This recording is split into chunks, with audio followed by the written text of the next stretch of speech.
the governing body for it, all that, but you have to be able to interact with all these different entities and not just be able to tell them your story, but hear what their concerns are and take that on board and use that to shape the conversation that you're having with them. And also I think, at least in Trinidad, it's very especially important for you to be able to tell your own story. Because if you don't tell your own story, chances are the media will step in and tell it for you, and you probably wouldn't like the way they tell it.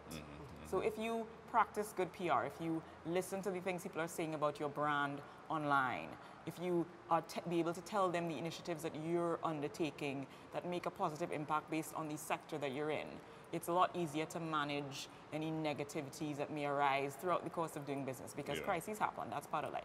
And Franka, hearing Dzifa speak to PR and connecting it to a brand and now social media, that's something new, I suppose, for us, because social media, if your brand isn't connected on social media now, you're not saying anything. You know, it's just an extension of what we learned in the past. You know, that you are your brand. So, for example, as she's talking about sports people. I mean, a lot of our local sports people are getting with the program.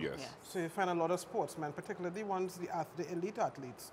I mean, look at Joe Gordon. Joe is very careful about the way he looks, the way he approaches things, his engagement. You know, he's serious. So is Keyshawn. You know, so is this boxer girl, Rhea Ramarine. People like that, they're getting... Andrew Lewis is very, very well, Andrew's my favorite. So. But yes, he's very cool. Yeah, he is. You know, and that's what it is. You know, they're learning something that actually was taught a long time ago, before there was social media trading. And I think it's something that we're catching up with now in Trinidad and the Caribbean.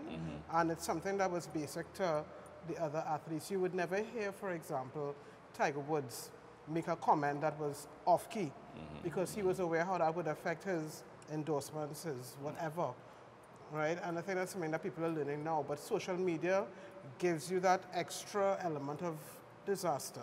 Because you can go out there and tweet whatever you feel like. It makes it easy for you to connect with people, but it also makes the backlash if you say or do something improper just as instantaneous. You're seeing it with Donald Trump on a daily basis. Yes. He doesn't care though. It doesn't matter to him. Twitter timeouts are necessary. It's for your mental health it is. Somebody needs to take away his phone. Tweet for him.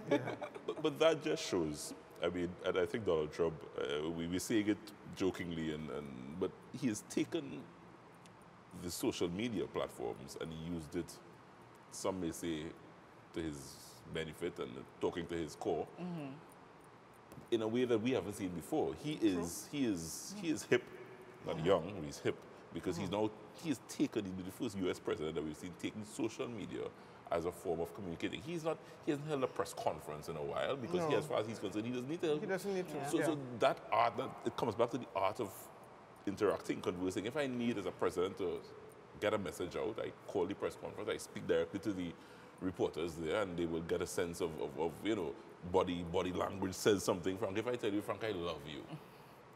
But if I look into your eyes and say, Frank, I love you. But if I just say, Franka, I love you. You can't just text, I love you. You have to put either the sweet eyes, the wink by it, and the kiss. You have to put the heart emoji, exactly. do the kiss, or you have to do the bit emoji where you're spending a burst of kisses. I really like that one. It's really colorful.